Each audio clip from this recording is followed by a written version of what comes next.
purpose of Christ being crucified and the severity of how important it was. And I like the part where in verse when it said in verse 3, it said, "Behold, there appeared unto him Moses and Elias, talking with him." Now, the real picture of that, if you look at it, Moses brought the law. Elias was the prophet, saying the things that was coming. Jesus was the fulfillment of the whole situation at hand. Amen. So at that moment, you see the beginning, what's supposed to come to pass for Elias telling what's going on, and Jesus come to fulfill the whole thing. And the thing is they were talking. If you look at Luke 9:30 and 32, it was talking about. It explained that they were talking about his death, explaining what actually was going to take place. Mm-hmm. So, but in here it only says that they were taught. Mm-hmm. So, when you go down into it, it says the disciples looked at him, and when you look at it said 32, it also said that the disciples were heavy sleeping in the situation in Luke. Mm-hmm. So when they were heavy sleeping, there were certain things that they wasn't supposed to see. They were supposed to see what it was that they had to see, which is the whole thing and understanding it. But at that time, they still didn't understand what Christ had to go for. And you see that in where it said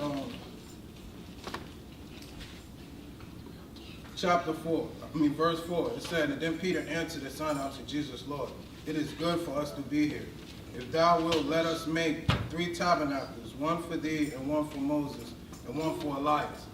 At that time, Peter still wasn't realizing what was supposed to take place. Mm-hmm. So instead of him keeping quiet and seeing what was going on, he wanted to react. He wanted to build tabernacles. Mind you, they're already gone. Yeah. So what tabernacles are you building for them when they're already gone? Mm. He wasn't seeing the big picture. He was seeing what he seen with his own eyes. He wasn't thinking from a spiritual standpoint. Mm. He thinking like, bam, they here, making it for them to be here forever. Mm-hmm. But the charge had to be taking place. Mm. Christ had to die. This had to go place. This is not no comfort zone where he's here, we just sit here and relax. So that's why God came in and intervened. And it said he came in a cloud and told him, "This is my son, listen." Yeah, yeah. It's like, it's bigger than sitting here and y'all comfortable with him here. This is a spiritual war. Mm. We're not worried about the fleshly stuff of y'all seeing him here. He has to die. This is the ultimate sacrifice that needed to take place to save y'all. Mm. So when that happened,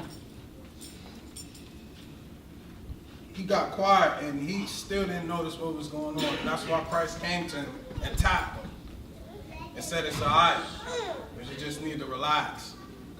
And this has to be done. Just imagine if Christ never made that sacrifice. Mm. We were doomed. Yeah. You know? And I like this man, when you read the Gospels about Christ, man, and all the things that he endured and the purpose of what he really went here for, man, it's hard not to just feel some type of way, man.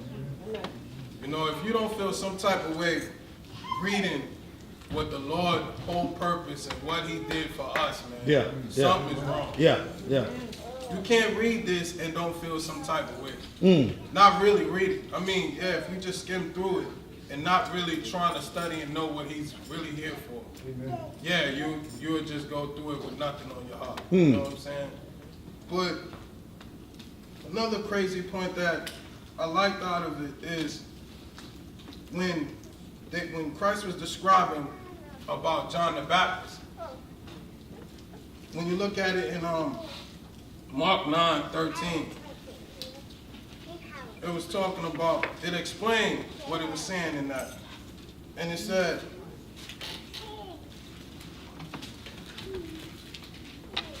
but I say unto you that Elias is indeed come, and they have done unto him whatsoever they listed, as it was written of him. What it's saying is that some things in life you gotta go through. Yeah. It gotta happen. Yeah. Yeah. No matter how much you try to avoid the situation, it gotta happen in order for something else to take place.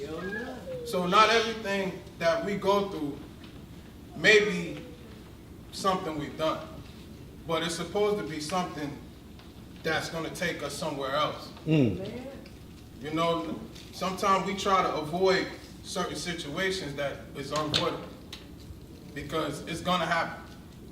It may be a death, it may be this, it may be that, but it's to take, maybe that was something that was holding you back. Yeah. Yeah. It could be a friend, a loved one, anybody. Yeah. It could be a drug. You know, it could be anything that got you in bondage. Anything. Sometimes we always be looking at people. Sometimes it's other stuff. It could be anger, drugs, cursing, anything. But we try to do it. Sometimes it takes that tragic situation to get your attention. Yeah. Yeah. Yeah. Yeah. So true. You know, sometimes you may curse the wrong person. You can't control your tongue yourself, and you curse the wrong person. They do something to you, it wake you up. You with this person so long, and you letting them do everything for you. God take them away. Amen. Amen. You know, you may have a temper so bad that you use your temper to take away your blessing. You had a job right there, but your temper got in the way and you ruined it. But then you realize, now that you ruined that blessing, you lost it, you ain't got nothing else. He got your attention. Yeah. You're like, oh man, Yeah. That's all right. man, That's I ain't good. eating That's now. Now he like this. Now I got you. Yeah. Yeah. Yeah. Now you where I need you to be at. All these other things didn't happen. You weren't listening. So I took away that big crutch, that big piece of bondage that you had, that chain. Now you where I want you at. Now I can teach you. Because until you remove that, you stuck. You're not elevating. You're only going down. And gonna go down. Hey, that's You know? And so that's why I like that. But we have little situations that we have in our lives that we feel are too big. And it's small compared to the sacrifice he did. We can't sacrifice our small problems. When this man sacrificed a problem that I don't think none of us could endure for anybody, let alone ourselves. And he did it for us. You know what I'm saying? If this man could do this for us, the little things that we endure every day can be accomplished easily. Amen. Amen. But we gotta want it to cease.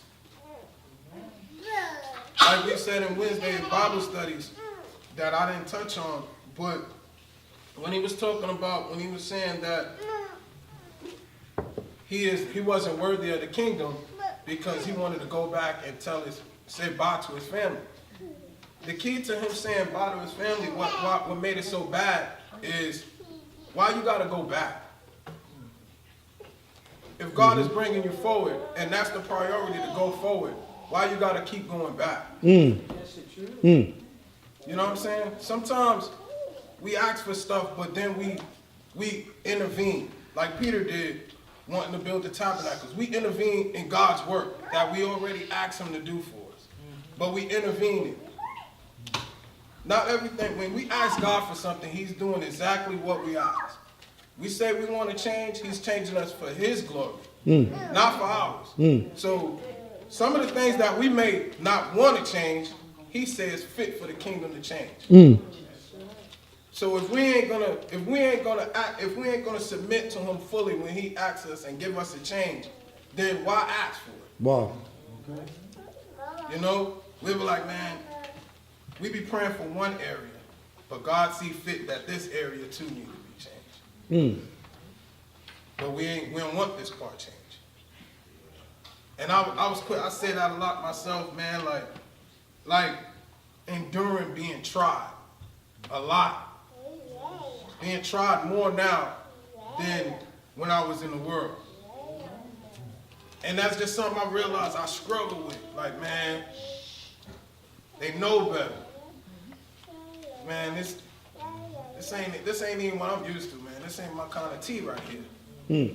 Constantly keep getting tried, man. I'm supposed to keep turning the other cheek, man. I only got 2. You know what I'm saying? But then, man, starting to read this, I realized, man, it's supposed to be like that. And the reason why it's hard in that area, because I haven't submitted that area fully. I'm still dwelling on how it was, what I don't tolerate, what I'm not doing this and what I'm not doing that. Not realizing I'm asking him to change me altogether. But that part of, look, I don't play no games. Please know that. If you got a scot-free ride on everything you're doing, I don't really think God is involved in it. At all. He said, if the world hated me, they're going to hate you as well. So with that, if they crucify him, they're going to crucify us. And we got to know that. So when we going through stuff, we got to know that we're going to get persecuted just as well. So our ride ain't going to be easy. We try to make it easy, but it ain't. And in order to grow, you're gonna have to go through a trial and tribulation. There's no way you can say you developed, you grown, you did all these things and then been through nothing. At all. You know? And that's what I like about what God doing for my life, because everything I go through in life, I learned something from. Amen. Amen. And I'll be able to personally know what I'm talking about when I say stuff, because I went through it. If I'm just reading off the page and not really been through that, or you ain't even gotta always be through it, but it ain't that person. Because you ain't been through nothing. You just paper pushing. It's important, but we gotta accept it. Don't run from it. You know, I really appreciate every day reading about Christ. I really appreciate the sacrifice he does. You know, I ain't making no more excuses about nothing, man. At all, man. I may not want some things changed that he changed, but I'm going to embrace it. If that's what he wants changed in my life, that's what it is. May not want it, but that's what it is. We make our fight harder because of us, not of God. But we tend to blame God for everything. God will take this from us, and we don't want it taken, and the road get harder because we didn't let it go. We blame God. And we want to talk about how bad this is and that is, but really it's us. It ain't God. God has nothing. We tend to put our own trials and tribulations on ourselves sometimes and thinking it's a test from God, when really it's not. You know, God will give us a simple test and tell us to do it, but we'll fight it and make it hard. And they'll be like, yeah, God got me going through this right now. It's a learning process, when really it ain't. It's like God said, look, this was a 2-day test right here. You struggling with it for years. This is you. This test supposed to have been done. I got something else for you to do, but you lingering right here. You